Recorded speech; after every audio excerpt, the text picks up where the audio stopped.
You're listening to the Coffee Before You Talk to Me podcast, hosted by Bean Mug and Coffee Co. Welcome to the Coffee Before You Talk to Me podcast, hosted by Bean Mug and Coffee Co. I'm Jose, along with my good friend Tom. Tom, who do we have with us today? Also, Jose, good to be back again. And today in the studios, we have our friend Jess from Siren Essentials, the queen of elderberry. I don't know if that's really a thing that she uses, but today that's what it's going to be. So, Jess, it's good to have you. Thanks for coming in and joining us. Thanks for having me on the show. Really excited to be here. Awesome.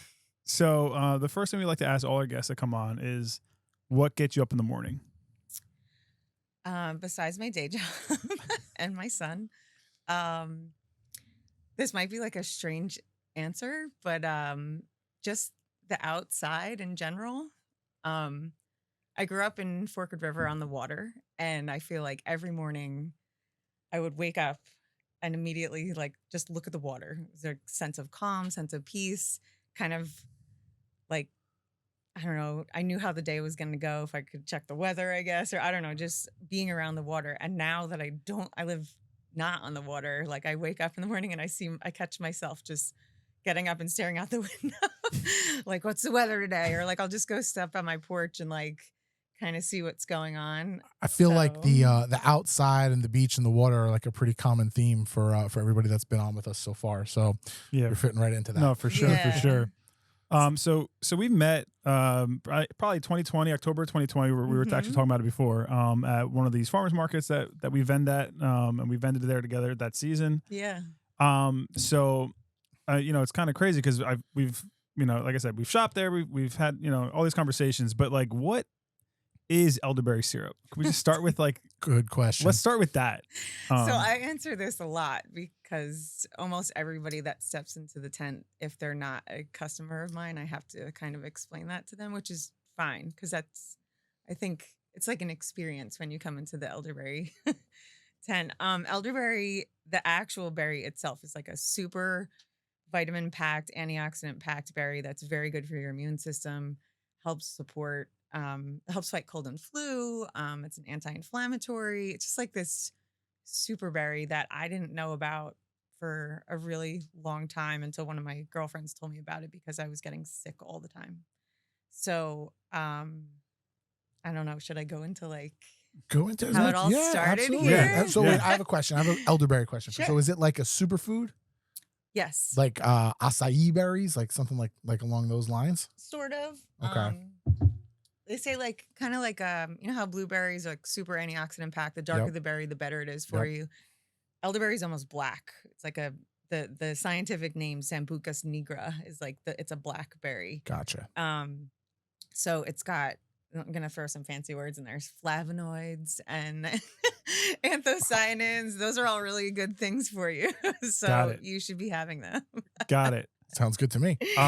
So elderberry syrup. So you have an online store that you sell, obviously, your elderberry syrups and herbal teas. Mm-hmm. You're also big in like farmers markets, things like that. Can you just share the story behind like the decision to start like an elderberry syrup company? Like, so let's hear the story. How'd we get there? Sounds really random, right? So I'm a high school teacher. I bartended for a really long time, and I was always getting sick, just constantly going to the doctor. They're like, "Here, take another, Z-Pack." Like, and eventually your body becomes immune to that, and you just don't get better. And one of my girlfriends said, "Have you tried elderberry?" And I was like, "What on earth is that?" I had no idea what it even was.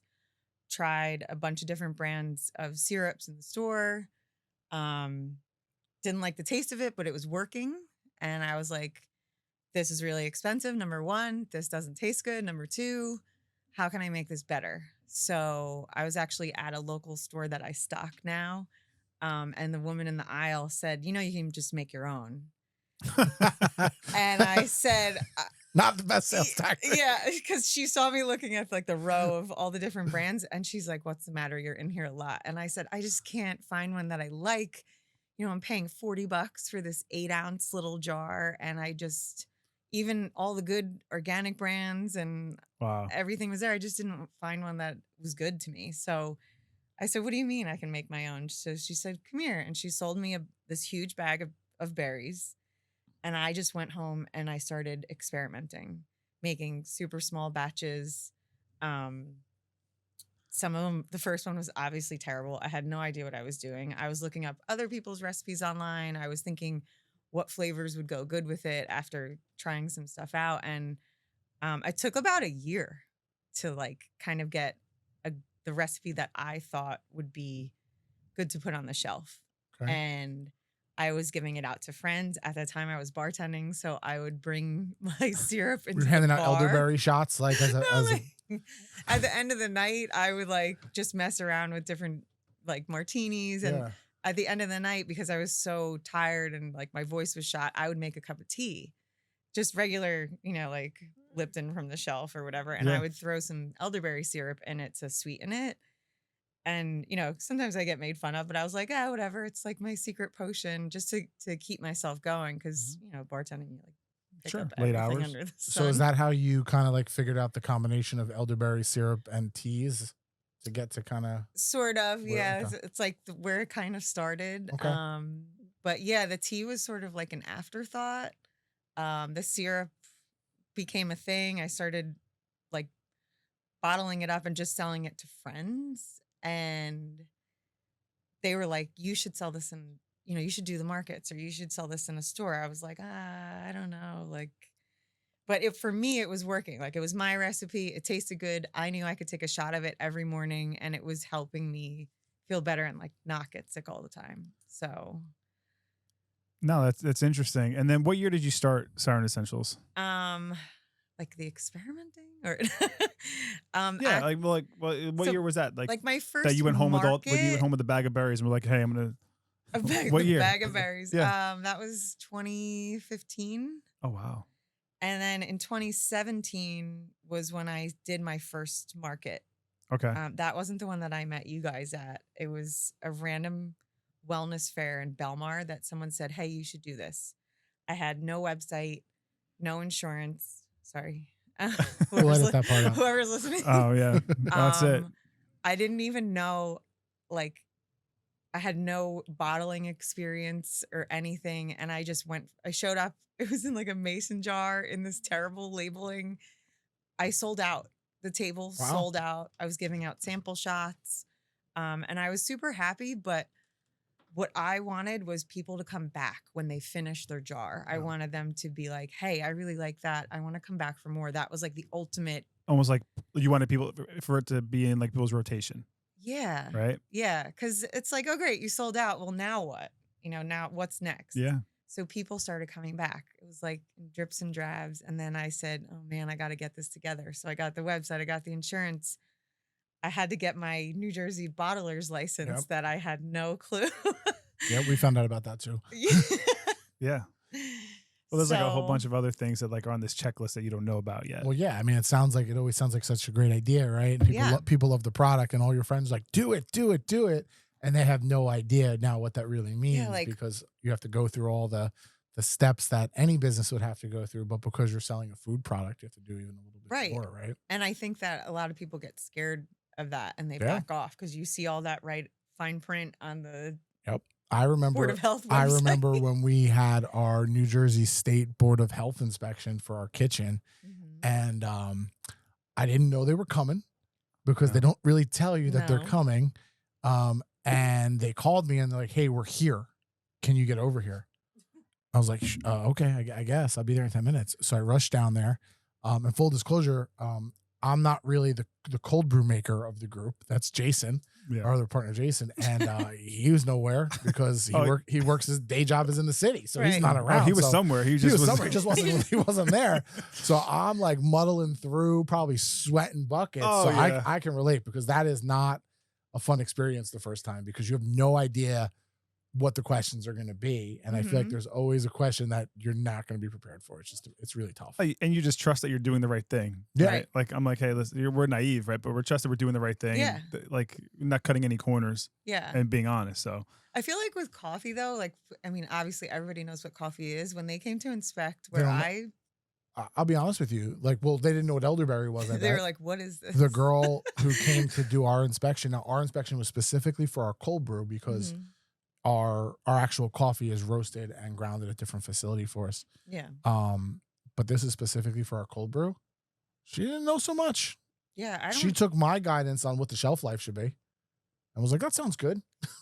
Oh, I believe Like, anything. got If you away told with me that like one. the elderberry story, like, and I had to like check off the list, like that makes sense to me. You're like, Yeah. oh, this is the eldest berry out of the group. It's Yeah. the elder of that's why they The call it. elder of I'm all like, the oh, berries. totally makes sense. The oldest blueberry. Yeah, Got perfect. it. Sounds good. Okay, awesome. Antioxidants, great. Great. Yeah, like Sounds it's good. tough. It's probably was not fun. Yeah, they had no idea. They were like, it's a lot thinner than a syrup. I'm like, yeah, but I use honey in it. So I fall into this syrup category.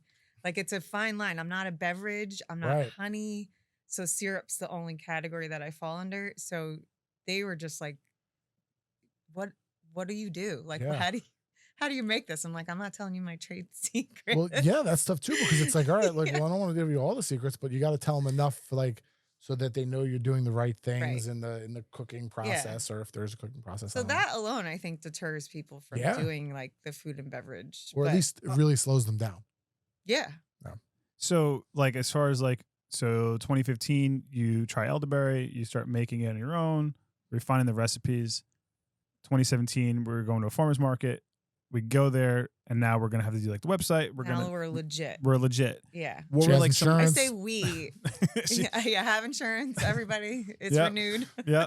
And then so like what were those like initial challenges? Was it like the bottling license and like or were the challenges as far as like getting online and getting social and things like that? Yeah, I think, because it's such a unique product, it has to be tasted before it's like try before you buy. Because when you look at it, it's like that dark purple color. It looks like cough syrup, but it doesn't taste anything like cough syrup. It's good to know. Yeah, I mean, the goal was to get it to taste good and like thin it out. And I don't use any preservatives. I use all certified organic ingredients. So that was like, I wanted to get that information out to the people who either didn't know about elderberry or maybe those people who do take that store shelf elderberry that are like, I can't take this every morning, or like my kid will not take this. I can't get him to take a shot of it. Like maybe there's something that tastes better. So markets is where I just like went full force. Mhm. I mean, I set up the website, but I started just trying to get to as many farm markets as I could and really kind of explaining to people what it was, giving them free sample shots. And everybody, I mean, there's been one or two people who are like, ugh. Yeah. There's always one who just doesn't like It's it. not but- the elderberry from me. Yeah, exactly. Well, we get the same. We get the same. Not my cup of elderberry. Right. But we get the same though. Like Yeah. we used to give samples at Marlboro. We don't Mhm. anymore because there's really no need for it at this point. But Right. in the beginning, we were in that market and in that community, so we were giving out coffee, and people would be like, "Oh, it's not for me." I'm like, okay, that's fine. I mean, Yeah. I'm not two out of offended. 800 people, like, I'll Right, take are it. gonna be upset about Yeah, it. I'm I kind mean, of just like, okay, well, cool. sorry. not for you. If but if you have a customer that comes up to you and says like, "Oh, this elderberry is just not for me," like, "Oh, so you know about elderberry?" Yeah, like, Like, well, that's what I always You're ask. like, Well, oh. like, well, which one do you take then, or what? you're such an expert. You tell me. yeah, exactly. Like, No, but I would think specifically for you that like education about the product has to be so important because truthfully, Jose and I didn't know what elderberry was Most really people until don't. you came today. I mean, I had a general idea. I mean, I knew it was a berry. Yeah, I'm And glad then- I'm glad that you guys pronounced it right off the bat. I knew it was helpful, yeah. or healthy, I should say. I knew it was supposed to be Yeah. healthy, but not much more than that. So I guess like education and like really getting people to understand what it is and the benefits of it. People ask us to educate them about coffee, and they've been drinking coffee for 30 years. Already. Right. So it's got to be tough. Yep. Yeah. So- So then, yeah. oh, sorry. No, go ahead. Should I- Go ahead. The markets kind of like took off. I sort of established this very loyal customer base. People were coming back for bottles. People started ordering online. And I initially didn't ship. That was like, I think I held myself back from that because I'm thinking I use glass bottles. How the heck am I going to ship this so it stays cool? Mm-hmm. Because it's a refrigerated product. Like all these obstacles that I didn't think for whatever reason, or maybe I just wasn't ready to put the effort into it or something. Well, they were like almost like man-made. Like you created those. Like you created the obstacles. yeah, You're like, hey, this is why I can't do it. And I finally was like, okay, get this together. So I did some like sample shipments to my parents. Yeah. Smart. Like just so silly. Like I'm shipping you a couple bottle. I'm gonna ship you one in my one box, and then I'm gonna ship you 3, and like see how that goes. And they get it. I'm like, is it cold? Take the temperature. Like little things that you just start figuring out. So once I got over that hurdle, I was able to be like, hey, we ship. And that really like just took everything up to a whole other level. So this is like 2018, 2019, 2020 hits. I'm doing great. Like markets online. People are asking, like, it was cool to get to a point where someone was like, hey, can you come sell at our market? And I was like, wow, Yeah. Because here I am like, hi, I'd like to apply to your farm market. Please take me. Right. When you start, you feel like Well, and a especially nobody. and the ones that are worth their salt are doing a vetting process too. Absolutely. So you're not out there wasting your Yeah, you're time like, either. Pick me. But here's what I'll say to that though. What's interesting about it is that it seems like a farmer's market product to me, right? It seems like a farmer's market product. But we've done a ton of markets, and it's not like we always see an Elderberry company. I think it's pretty infrequently at this point. That's what I mean. But like when you go to market, what are the staples? Guacamole, pickles. We even had that one lady with like the mushrooms. Like that was a thing though. Like it's a thing. They do well. So like there's all these like staples at markets. Coffee's usually at a market, things like that. But Elderberry's not. But it seems like it should be. Yeah. And that's why. So it was like jokingly at the top of the show, we're like, oh, the Elderberry Queen.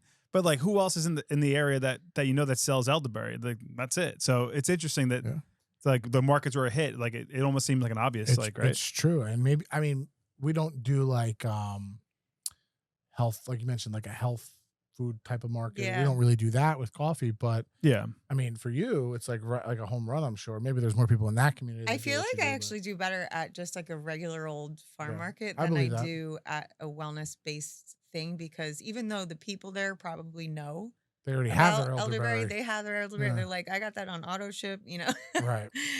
So instead of like getting a new customer at that point, like you're trying to convert them from another brand. It's almost like a harder sell. Yeah. I would say, because they already know. And then people ask me like, well, are you an herbalist, or what do you know? Yeah. And I'm not.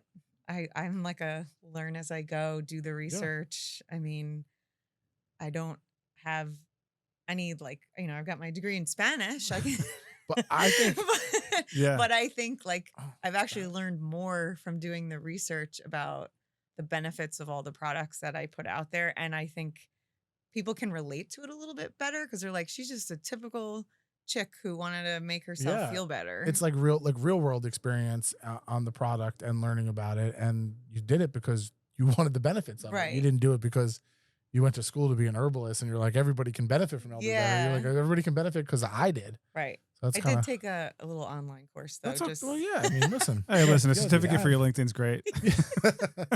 I mean, I'm really not finished yet, but that's great. Tag us one of these days. Tag us. I remember somebody tried to get me involved in like a berry drink at one point. But it was like a massive multi-level marketing. Was it Mona V? Yeah, Mona V. Mona V. Oh, Yeah. I stopped somebody from going from signing up for Mona V once. Yeah. Like, really? Yeah, it was crazy. They're like, come with me. I'm going to this thing. I said, okay, I got you. Do I think it had its benefits? It probably had some benefits. I drank a couple bottles of it at one point. It almost looked like a wine. They bottled it like wine. So it was really interesting. So like my in my other world, I've always been involved in events in the wedding business. So that's how I met some folks, and we actually produced Mona V events for a guy who was like very ground level in this area. Yeah. And he would have seminars, and he would fly these people in, I think from Colorado, right? They were like they were on the bottom or the top of the pyramid, I guess. Yeah, because they were in on the ground floor. They were like at the top. Yeah. And these people, they'd be walking around with coffee mugs, drinking, slugging this stuff all day long, like, hi, I'm Mona V. It was crazy. Yeah, but like then you go into your Porsche and you drive away, or you go to the airport for a private plane. Exactly. Listen, Mona V tattooed all my arm if I was. But, it's. You see it on people's cars if you're driving. Yeah, I mean, it's still out there. It's still out there. Yeah, no, it's still there. Like, and I don't think it's like a fake product or anything like that. No. I think, unfortunately, like, health, like in my skeptical brain, if I'm going out and I'm like, hey, I need to find something that's gonna make me have more energy or make me sleep better or make me, not be sick, I'm probably coming to somebody like you versus some giant multi-level marketing company. Right. Where, you know, all you gotta do to sell it is sign up and start selling. They don't Well, have that's to the know thing. anything. It's like, I don't think they're herbalists. They're definitely not. hey. No, but I'm saying like like what Yeah. like it's there's no training. There's Yeah. no. It's just like Right. you got a pamphlet. You They're know like, who to call when you yeah. have questions. Like that's it. And they were like, I drank this juice out of a wine bottle, and I slept. I drank it for a little bit, not long. But I remember feeling like I slept better. Oh. Placebo. which is Yeah, but that's the placebo thing. It's like, effect. was it real or not? I don't know. So it's interesting. It's also like, I actually spoke to another local business owner who is an herbalist, and she owns an apothecary, and I said to her, like, I almost envy you because you probably know so much more about all these different ingredients that I don't, and I'm kind of learning as I go along. Sure. And she was like, she said something to me like, you've been working with these ingredients for so long that I'm sure you know probably just as much as I do about these things or whatever, like that, just because I read it in a book or I have my degree in it or whatever. So, I mean, there's definitely like very educated herbalists out there. Don't get me wrong by any means, but like, No, for sure. But like also like I think real life experience, and I think that counts for something. Yeah. I remember I went to I didn't really go to an herbalist. I met an herbalist, I should say. So it was they had a farm. All these herbalists. I'm like, so Did you like swipe on her? No, no, definitely not. I'm kidding. I met this herbalist. It was a man, and I was with my wife at the time, so there was no swiping involved. But they had like this little like pharmacy, but it was like, natural. But they had like other pharmacy stuff, and whatever we went in there for, I don't remember. The guy's older, like Asian guy, and he broke out this whole giant book of testimonials. And I was like, oh, that's so smart. Because what pharmacy do you walk into and get a testimonial on how good the pharmacy drugs were? None, except for this guy who's giving you, herbal supplements and things like that to heal your issues. So I just thought that was kind of cool. It's my herbalist story. Listen, glad you had one because I had none. I think he was an herbalist. I'm not really sure. No, Shaman, maybe. He was to me. I believed it.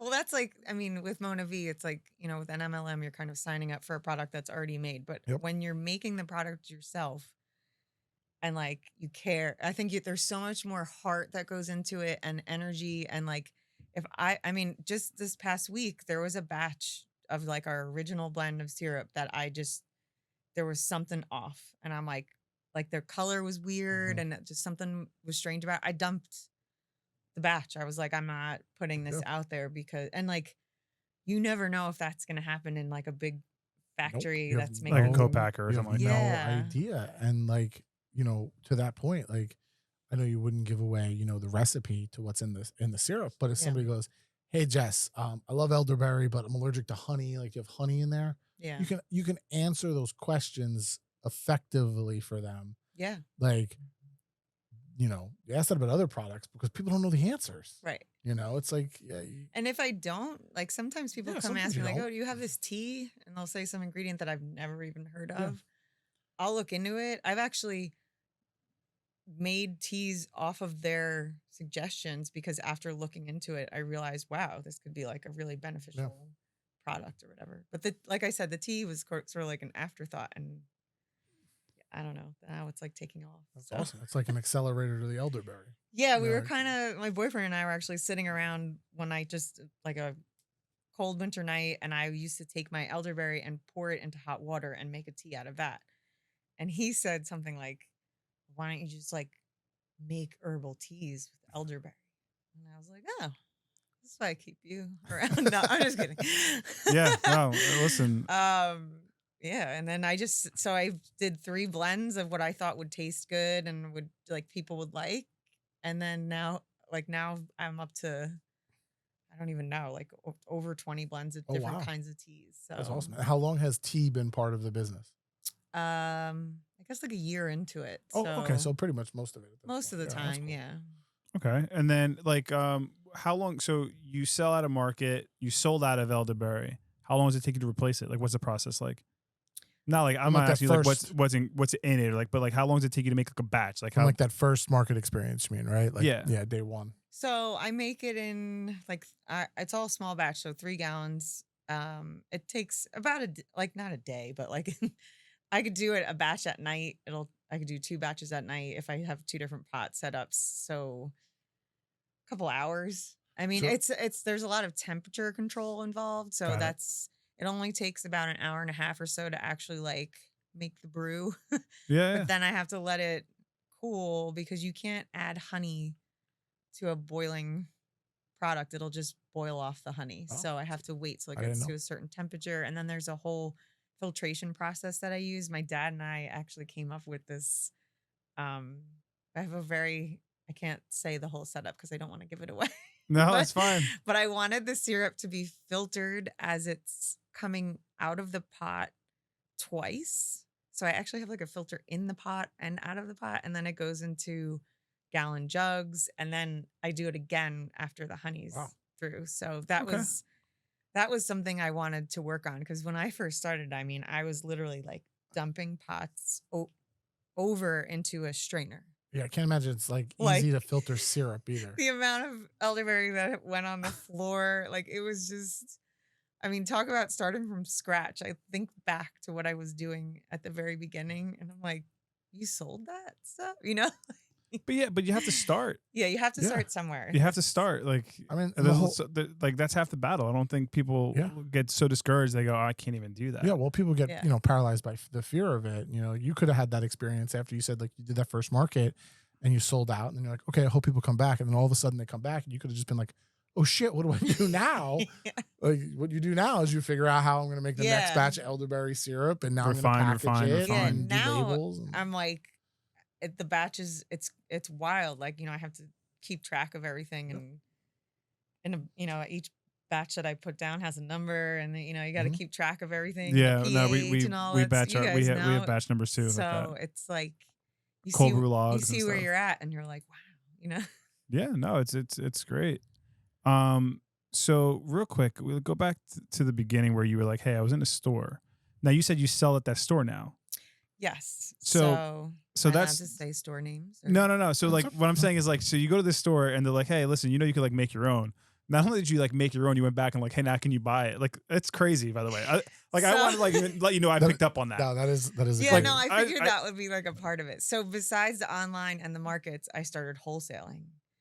And I structured the price of everything from the beginning with that kind of being a goal of mine. Like I want to get in the store. Like I feel like Mhm. that's the ultimate goal to see your, I think it's product pretty on cool. the shelf or whatever. And I went back there with a bottle probably in January or February of 2020, like height of, cold and flu season. I was like, hey. 2020 Little was did we ultra. know. Well, Ultra flu season. Literally, it was right before COVID. Like, I didn't know. And I gave the manager a bottle. I said, no pressure. I just want you to try it. Tell me what you think. Mhm. Like, I take all criticism. And she called me back about a month later. This was still pre-COVID. She called me back about a month later and she was like, hey, can I get a case of this stuff? We're gonna stock it. And I was like, really? She's like, yeah, all these other elderberries are terrible. Nobody knows which one to drink. This one tastes delicious. Yeah. She said I let all the people in the store try it. Everybody likes it. The owner likes it. I was like, great. this is great. So I'm the only elderberry. It was Nature's Corner in Spring Lake Heights, which is now Soulberry Market because Nature's Corner shut down. But some of the same people still work in there. So it's in the refrigerated section, but all the other elderberries are in like the little shelf area. So even if it's an organic product or, you use all organic ingredients, in order to make it shelf stable, you have to add a preservative. Mhm. And that thickens it up and makes it kind of like the one, it's like a medicine now. Yep. So that mine doesn't have any of that. So yours needs to be refrigerated because of that. Yeah. So it's got a 4-month shelf, like refrigerated. But shelf that's still really like, yeah, pretty people long. blow through it in like a month. yeah, They- like, that's long. I mean, it's funny. We the shelf stable thing is really complicated because yeah. like in the cold brew part of the business, we've tried cold brew after cold brew after cold brew. Mhm.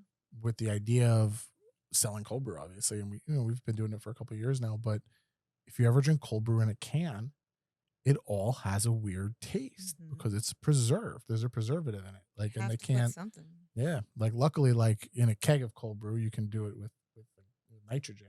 But, and it doesn't affect the taste at all. But the cans are terrible. Yeah. It's all like a learning process too. So it's interesting. So like I guess like now you built out that wholesale business, right? So you're in like a good amount of stores, and like you're how do you like, what was like almost like that competitive edge to get into stores? Was it like the fact that yours didn't have the preservative, but then it has to be refrigerated, right? Yeah, so it's almost like an edge and a challenge too, because you have to think like, well, do they have refrigeration in that store? Because some of the stores that I stock, they only do the teas because they don't have refrigeration. Like Dina's in Point Pleasant. I mean, she's loaded up with my tea. I mean, she has made my display of tea in there look phenomenal, and she's got a great customer base. But like, we can't do the syrup in there because it's a little gift shop, and it just wouldn't. It doesn't go. But Nature's Corner, refrigeration. I'm in a couple of farm shops, Dutch Hill Farms, a farm store down in Cumberland County, Hidden Creek Farm. So like they have refrigerated options in their little farm stores.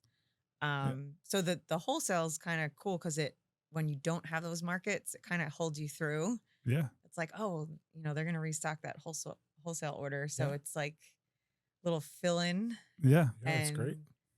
You're supporting local small businesses also. Yeah, it's funny when we started, when we very first started Bean Muggin, it was really solely focused on retail, like online and markets and stuff like that. And I think I was probably the one that was like, what are we going to do? We're going to chase our tail for all these wholesale accounts to make such like little bits of money on them. But my perspective has completely changed because I think when you have a product that's like yours, like ours, we're a local, you're a small business, and that's who you're selling it to. Once you have the customer, you have the customer. I mean, it's different than going into ShopRite where you're going to get beat up so much trying to get your product on the shelf in there and really give it away. I'm going to try. Coffee. Oh, okay. But I'm going to try to give it away. I wish you so much luck. I'm not going to try. I'm not giving it away. Another thing we started doing was wholesaling to like cafes and restaurants, like put our tea on your menu. Or if you want to set up like a tea bar, we'll set that up for It's just me. I say I've noticed you said we a couple times. Sorry. No, I was just me. like, I was just, it was interesting. I feel like when I say it's like, it's all about me, No. So I don't know. It just kind of comes out as we. Yeah. There's no I in team. So what do you, there's me. What do you mean you'll set up a tea bar? Like you go in and serve for them? Or do you just... the Asbury Hotel, for example, they have the cafe downstairs. So they, instead of, they had a couple name brands of tea in there, and I brought in some samples for them, and now their cafe is my tea behind. So if you go up there, you're like, hey, I want a cup of turmeric vanilla chai. It's my tea bag in your cup. I have to say kudos to getting in the Asbury Hotel because I know some Asbury Hotel folks for a long time. Yeah. And everything has to be approved by corporate in those places. Yes. And that I shouldn't say those places, like that place. So that's like a pretty big deal for you. That's awesome. Yeah, I was very excited about it. Good stuff. And it's neat because you never know who's gonna try the tea that's staying there. Yeah. And they don't do. It's funny. I asked them like, oh, could we put like a tea set up in every room? How cool would that be? Shoot your shot. Yeah. But they don't have a coffee maker. Yeah. Up in the room because they want people to come down and be social and go to that like cool little entryway that they have and order a cup of coffee, order some tea. Right, it's smart. It's very like I mean everything in there, like from my experience, like everything is very thought out. Yeah. So that was kind of cool. But like coffee shops, actually in a couple different coffee shops, but those like people even so the Asbury Hotel was a big win for me. Like I was like, this is so cool, You don't think that, you're going to get something like that, but they're not like my biggest order. Right. So people don't realize. Yeah. Sometimes like just it seems like the name, like I got so many comments and likes on when I first posted, like now in Asbury Hotel, but but it's one of those, like, it's one of those, like where people are like, oh my God, you made it. Right. Yeah. And that's like but sometimes you need those validation steps. Absolutely. Like you need them. Definitely. I mean, we got into a coffee shop that was like on our list that we're like, man, it'd be really cool if we can get into this coffee shop. And we got in. Yep. I mean, are we the main featured roast there? Right. Like, where they roast just our coffee? Not at all. But are we a featured roast there that they serve in their French presses? Absolutely. That's cool. So, I mean, it's a huge deal for us. And I think you need those kind of like, I guess, like benchmarks or, where you kind of like reflect a little bit and, it's like validating, which is great. I think it's great, like personally, like, for the company to kind of validate your own feelings, right? Yeah. But I think it's probably even more important for your customers, like when they go, well, where else can I find this? Or where's your coffee? Where's Have your you tea? heard of Where's the your Elderberry Elderberry? Hotel? Yeah. Oh, down the street at the Asbury Hotel. Yeah. I'm not just here in this park in the middle of town selling this stuff. It's in one of those popular places in town, which is really cool. Yeah. So it's exciting. Yeah. All those really, like benchmarks are exciting. Yeah. Every time something comes up or someone says, oh, you should sell there, I kind of like put it on the radar, make a little list, and sometimes it happens, sometimes it doesn't. And that one just sort of was like, yeah, we're going to do this. And That's awesome. Yeah. So What kind of coffee do they have there? I don't even know. I know. I don't remember, but I know, if that makes sense. Yeah. Yeah. I don't know. And I feel like it's a bigger name than you would think. Yeah, no, I remember we had a conversation about it. I don't remember what it was though. Well, she said, "Oh, you're going to be when we run out of tea pigs, you're going to be replacing tea pigs." And I was like, "Tea I pigs remember is that. huge." I remember they had tea pigs there. I 100% remember. Tea pigs is that like for sale in Whole Foods. So I was like, "Wait, you're going to replace tea pigs with me?" She said, "Yeah." So sidebar, we had a mobile coffee bar is where we started, and we were selling espresso. So we had the cappuccinos, lattes, espressos. But we wanted to sell tea. We actually met Tea Pigs at Coffee Fest. We opened up an account. We had a wholesale account with Tea Pigs. We were selling Tea Pigs for the longest time, like and not selling it, but like offering it in our packages. Yeah. So Tea Pigs is great. Yeah. Sorry, I mean no. Tea Pigs is great. Now but you know me. No, yeah, I'm just kidding. But when we did an event at the Asbury Hotel, they actually had Tea Pigs. Yeah, I remember I remember that. So and one time I was doing these tea workshops for a while there in their lobby area, which was kind of cool. It was like I'd never done one, and they said, "Do you want to do a workshop?" I was like, "Sure," and I kind of just sure do threw it together.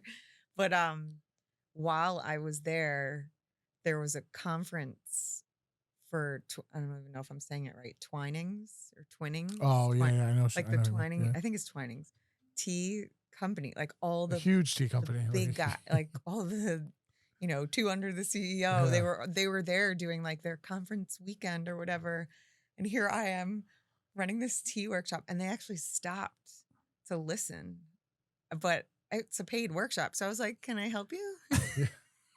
I think it's kind of. I gave the guy my card. I mean, kind of like coincidental that they had to do the workshop while that was going on. Yeah, like they were just staying there, like having their conference there or whatever. But yeah, so that's great. Kind of funny. Right place, right time. Yeah. So like as far as like the marketing side of it, obviously we're making elderberry tea from syrup rather from scratch, creating this business, going all in on like that part of it. And then how did you like start marketing it? Like how did that process look like? I honestly don't like spend a lot of money on marketing. I think I try and do as much as I can through social media. And then once I had that customer base from the markets, the email marketing that was just going out to them, like it was like, okay, those people already know the product. Or even little things like on my website, you can't like, it says like, let's connect when you first open it up. So I have gotten like a lot of emails just from that for people that want to know more. So, but like social media, Instagram, I don't even know what Threads is. I signed up for it. I don't like, what is it? I actually put a thread up this morning. Is that Did you really? Yeah. Is that what it's called? A thread? It's not, I don't know. More importantly, is a tweet even a tweet anymore? No, it's an X. It's an X, like, right? To thread, like the verb. I don't know. So I don't know. I just threaded this morning. My eyebrows. I signed up for Threads like when it came out, like the day it came out. Let me find it. Me too. Our first podcast guest, Josh, he did it. and I saw that he did it. It So tells you and I was like, okay. what number person you are. Oh, I didn't know about that. If you look at your Instagram thing, it tells you like what your number sign up 7,000 you are. Oh, is that what that number is? I think. I keep right? getting messages though that like so and so finally followed me on Yes, Threads and yes. stuff, which I found impressive because I haven't threaded at all, not a single time. Okay, so I put a thread up. Are we saying it right? I don't know. idea. You threading, bro?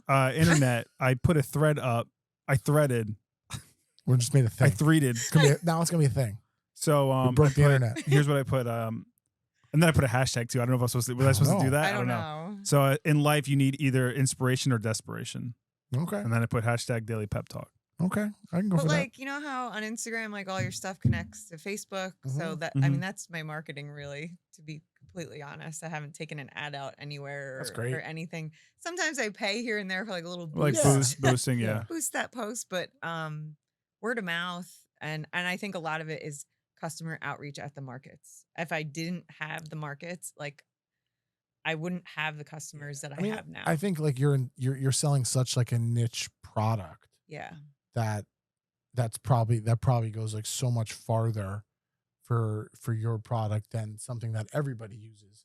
Because those people really, if they're fans of you, now they're just advocates and for your business and kind of like little brand ambassadors, right? Yeah. Running around all over the place about Elderberry. And I'm a teacher too, so I thought I think some of it. I have a lot of teacher customers, like colleagues that, you know, everybody gets sick as soon as they get back to school, and they're like, "Hey, Jess, can you bring in a bottle tomorrow?" So you do like the teacher like right now, like in the next 2 weeks, you know, you're sending out emails to all the teachers at all the schools and be like, "Hey, get your Elderberry before these kids get you sick." Yeah, I mean that's part of like the marketing. Are you running like a back to school email campaign? Because I would. It sounds like a good idea. Yeah, I wait. Back to school is like a very touchy subject for me, so I'm like, you know, I want it to happen, but I'm dreading it also. But yeah, I mean that's a part of it. But you know, once you tell one teacher and they try it and it's helpful for them, they all sort of. Well, I think too though, like a part of it too is like you're like, hey, listen, I really only use Facebook and Instagram, but that's fine. I think the key is like if you're consistent. Yes. Yeah. So as long as you're consistent in it, I think like that makes a world of difference. I find that if I take consecutive days off, I really don't get much interaction with customers, and you know, it's like you're saying, you have to do it. You know, and it can be stressful. No, it is stressful. It by far, it's tough. It's hard. And like we grew up in like the learn as you go era, and I like to think that like we're the most, like we know what we're doing the most, but we don't. Why? Yeah, we do. Well, we're getting smoked by these young kids, right? Because they are just like because they just like inundated themselves with technology. Well, that's the thing. Like they're so immersed in it. Right? We're just wiser from birth. Yeah, we're just wiser, but we still have to figure things out where they just know so much wiser. Yeah, but all jokes aside, though, like wise? they are just lapping us with how like it just comes secondhand to them. Yeah. Well, yeah, it's almost that's hard. Like when I make a reel and I think it's like so cool. I'm like, oh, this song goes perfect with this. And then I scroll through and I see some of these other new reels coming up and they're like just dialed in, lined up perfectly with the song and whatever. I'm like, oh yeah. It's hard. Somebody that Jose and I know is like really, really good at making reels. And she told us about a program. I don't know if you know about it. I might have to keep it under the hat for anybody else. I think the secret's out of the bag at this point about CapCut, though. Oh, but my you know son CapCut. told me about so your son told you about 11. it. He told me about CapCut. But that's what I'm talking about. So the girl that we know is not 11, but she's not been out of college. She's not been out of college for very long. We'll say that. And I'm like, I called her one day. She works for a company we know, and I go, hey, like, how are you doing these so quickly, so easily? Because we're dying over here. Yeah. And she told me about it. And I tried it and I called Jose and he was like, how long did it take you to make that reel? I go, about 3 minutes. Once you know what to do or you have the right tool, I guess, right? Now, for some reason, I feel like young people are really great at finding the tool. Now, here's the thing. Yeah, finding the easy way here's out. Here's the I hit my head against the wall. He tells me the app. I had that on my phone for 3 months. I just like opened it up. I was like, I don't really use this. Yeah. I had it. I had CapCut. I was like, what is this? Yeah. I read it somewhere because I'm like, I read everything. So like I had the app. I just didn't, but like it just didn't make any sense to me. So like now it's like, okay, like trying to like figure those, like how do you figure all of it out? It's and a ton. I think if you're a small business and you don't just continuously adapt to the social media marketing, like you're screwed. There's no. That's why we're all anxious to know what a thread is. I know. Well, I threaded for the record. Yeah, I have like 5 threads. Well, but to your point, But is it's it like is it correlating, or am I using the right word? Like, are you getting sales from those threads? no idea. I mean, even sometimes I could post the coolest reel or whatever, or even like I announced that I'm in the Asbury Hotel and like it's got so many likes and views or whatever, but is that translating to sales? Not necessarily. No, but I it's think like it's getting the it's word just another out touch there. point. Yeah. You know, like when you think about how many touches it takes to gain a customer or Someone retain a sharing customer, it. Yeah. and where it ends up or where that reel could end up. You know, you hear so many people like they went viral for something silly, Yeah. or something great, and where it brings them down the road. So I Yeah. think it's not always like a direct correlation to a specific sale. Yeah. But here's where I realize Instagram at this point, to me, is like having a billboard. Mm-hmm. Yeah. Because in today's world, like they don't have to like it, physically like the post to have seen it. Right. And even when we were like announcing the podcast or things like that, it got a ton of action. Mhm. But there were people who didn't show any interest in it that were talking about it like one-on-one, or knew about it, or knew a guest was coming on or whatever. But I went back and go, I didn't see they liked that post. When did they see it? So people are still seeing it, and your eyes are going on it. So it's still like, and that's like the key, I think, is to like still do it, even though it's like, man, like I'm not getting that activity, but people are still seeing it. Yeah, I mean, I think like you're so inundated by it now. Like think about how many posts or how many reels you see in the course of a day. Even if it's not doing your personal stuff and it's just doing your business stuff, and you open up your business Instagram account and you reel, and all these different things, you're not liking them all. No. You're not commenting on them all. And truthfully, I feel like unless your subject matter is a hot button issue, there's not a lot of comments on most people's things. Like usually it's something that it's gonna turn into an argument on. There's comments on people's Facebook or Instagram posts. I got rid of my personal Instagram. Oh, you're so lucky. Because I couldn't, once I started consistently posting, I was like, I can't do all of this. Yeah. Like, and I'm like, what do I need to post the rest of my life for? You know, if I want to, every now and then, if I want to throw something in that's personal, I will. But like, you know, and I probably shouldn't do that on my business. But I feel like it's also people come to see me at the markets and they like talking, and I like business talking. Is you. You know, it's like I've created a lot of relationships with customers and vendor friends and everything. I mean, even just this, like us meeting how many years ago, and like coming and here we are sitting down doing a guest on your podcast. Like, so I think that one-on-one, like that interaction, like the people really like that. So, but it's interesting too, because it's like you are like Siren Essentials is just like, like I have a life besides this, and people like to, I feel like it's more relatable, but I couldn't like juggle both things. So I even tried to get rid of my personal Facebook, but you can't. You can't. No, you can't because have your business one. Your business is connected to it or whatever. Yeah. So I had to keep that. Mark won't let us go. Nope. He won't. Suck. He won't though. No. Yeah, but like even for us, it's like 3 of us, 3 different personalities, 3 different people, 3 different side life, 3 different. But for us, there's almost more of a benefit than to having the personal ones as well, because you know there's groups of people that are all going to cross in the personal life and the business life, but we still have all these other people on the outsides. Like when it's just you, like you know, I guess it's easier maybe to have like your business page mirror your personal page or vice versa. Yeah. Like it's a more focused group of people, but it's tough because you're not really like a big personal life sharer, and neither am I. No. And sometimes it's detrimental though. Absolutely. You know, 'cause, I mean, I remember like when it all started getting super popular for your business to use Facebook and Instagram and stuff, like it really was based on people just wanting to see what you do. And it's like it's like very voyeuristic though. Right? Like it's like let me see the behind the scenes and let me see. You're like, here's my coffee. You make jokes about people make jokes about like, you post pictures of what you ate that night. But That was a thing for a while, though. it's still a thing. it's still Yeah. a thing. My wife But- took a picture of what we ate the other night when we were out at dinner, and I'm like, really? Yeah. Still? But Not I gonna know. lie, I posted something this morning. I Yeah. don't typically do this, but I tagged Benchmark Breads because their bread's amazing. But she's a small business vendor friend of mine, and I Right. shared it out to her. But like, I made avocado toast this morning With with her her bread. bread. You know, so Well, I'm yeah, always but like that's trying to important, though. support But that's somebody important. else. Like, That's valid. That's important to do Yeah. stuff like that. yeah, 100%. but not Um, just like here's my dinner. If you want to You know? follow my life, though, just you have to follow my wife. She Yeah. posts Yeah, because yeah. she posts a ton. Like, Like if I don't hear Like- from Jose in the weekend, I'm like, I oh, let me also- find his wife. yeah, See what Erica's doing. follow her. Like, follow at Erica Marie. That's where all the action is.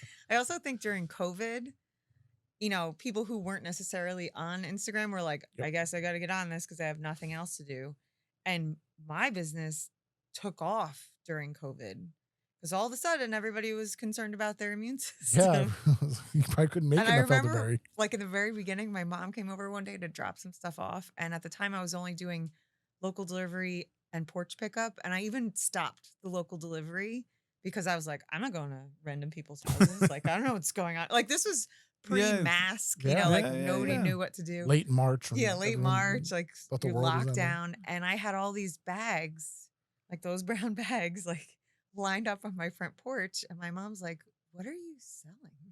Elderberry syrup. I was like, I'm Elderberry not a drug dealer. It's the eldest berry of the group. It's the It's eldest- super popular. I had all these orders, and I hate to say it because COVID was a terrible thing, but it kind of like boosted my Yeah, but you product. know whether elderberry had any effect on COVID or not, who knows? Yeah, like But you still like you're helping people, even if it was only helping their mental state at that Yeah. point of making them feel like they were doing something to be healthier when Right. everyone was scared of getting sick. I mean, I think that's what I said. I Okay. never make any promises. Like I'm not telling you that this is gonna Yeah. cure you or whatever. But I didn't buy elderberry, but I have a phone soap. I made sure my phone was sterilized. oh, I mean, so but those people they who they I, sold. I'm sure they sold a ton. I bought tequila.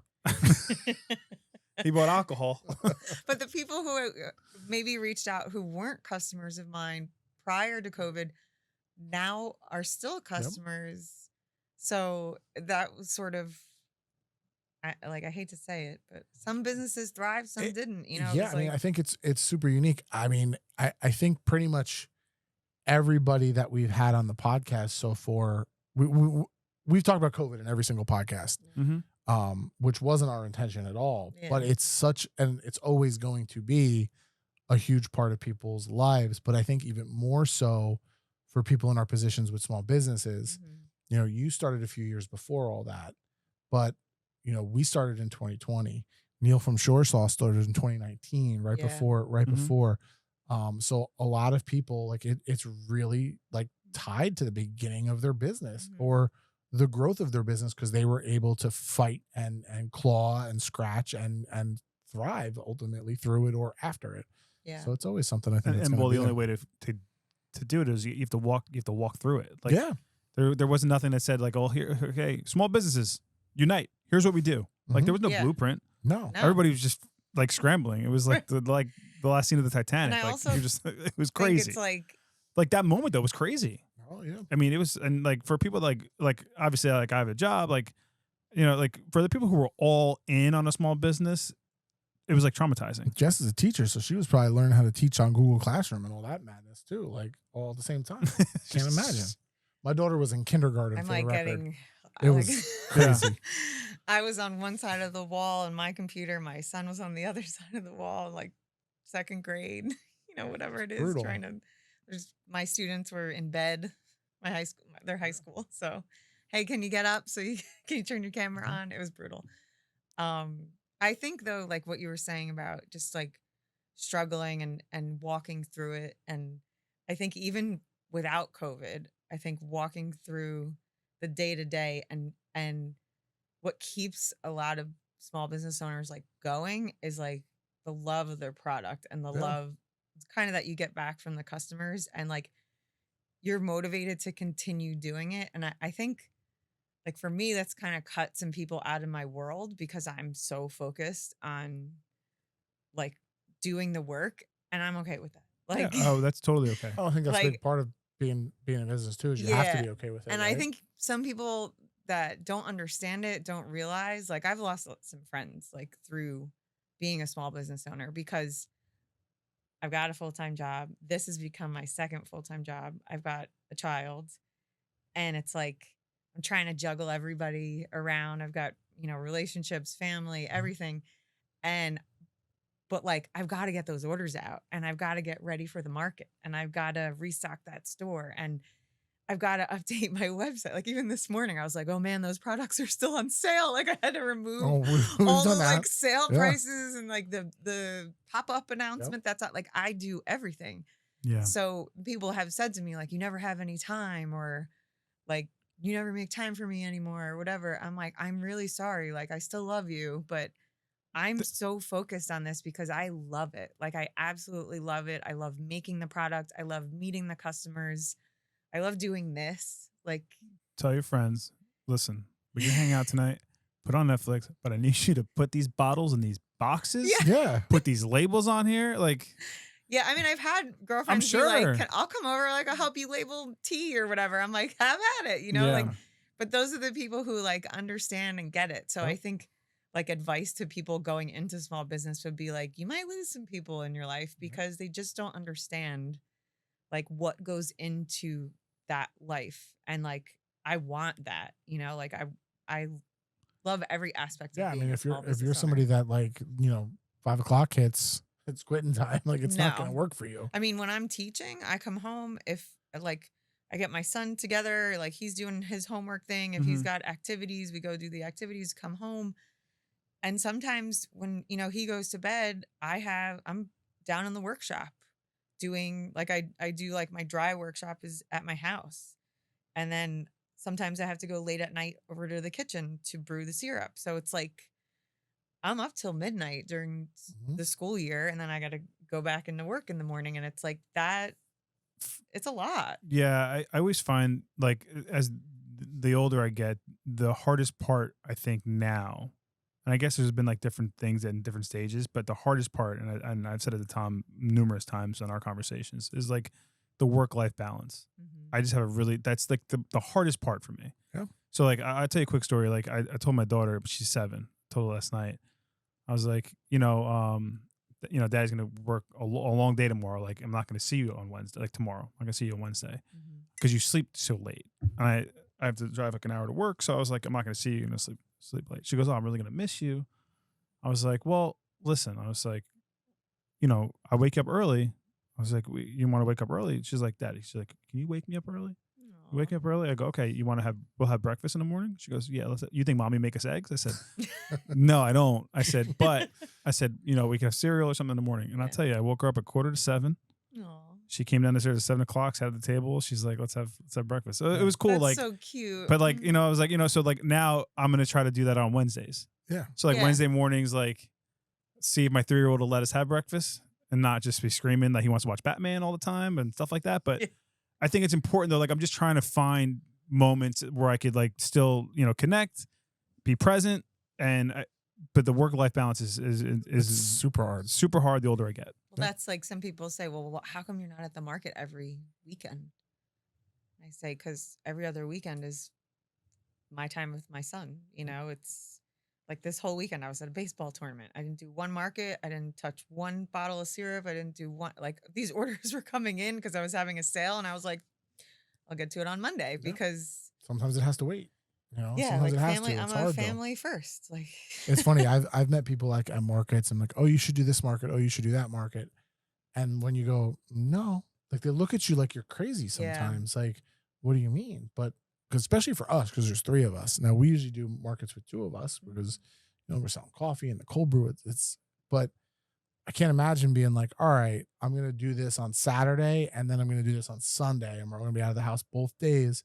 And then everything that we have to do during the week, I think a lot of times it comes from somebody like they don't have a 9 to 5, Right. they don't have a business that really functions Monday through Friday, maybe, or doesn't sell online. They only sell at markets, so it's just very different at that point. But it's out there. Well, that's the thing.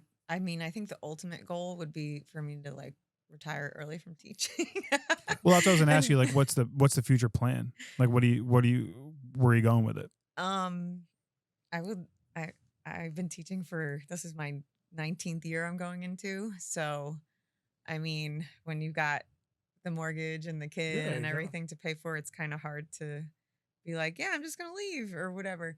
But I can see there being a point maybe where I could leave a little bit earlier than I wanted to, because with just the amount of markets that I'm doing while teaching, they're going well. And all those other opportunities that I give up on because I'm teaching, or those stores that I can't reach out to because I'm in the classroom, or that Wednesday market that I can't do because I'm in the classroom. Yep. You know, if I had the time to do all that, I could see it going to like a whole other level. And it's a scary risk to take. Oh, it is. You know, it's like, especially because I'm on my own, hard. and, I don't know. Eventually, I would love to do Siren Essentials full time. Love, love, love. I don't bartend anymore, and this sort of took the place of that in the summertime, which has been really great on my back. But I do miss that life a little bit. But I've created this, and I would love to just make it my full time gig. But you have to really do the math. Yeah, And it's got to be like the right time. Like different parts of life need to kind of like align and be like working right in every aspect to make the jump. I mean, financial part aside, it's kind of just got to be that way. And it's stressful to be like, oh, is that going to be a busy market? Like to have to count on that. Yeah. Like I see people at the markets who are like, this is their full time Oh, gig. 100%. And I'm like, wow, like. It's like I envy them, but I'm also like, they envy you too. oh my goodness. I think it goes both ways. It really does. I agree. It does. I mean, we have that conversation a lot of times where like, if you're reliant solely on your business, whether you have another business or whether you have a 9 to 5, if you're reliant solely on it, your mindset is very different. To some point where like, I feel like it could hinder growth too, because you're not desperate. You don't like, it's not putting food on your table. You don't need every dollar to pay for your house and raise your kid and put food in their stomach. So it's different, but also it's probably a lot less stressful to have that and not worry about it all the time and let things kind of evolve more naturally. I think that's why like that thread from this morning is like, in life you need inspiration and desperation.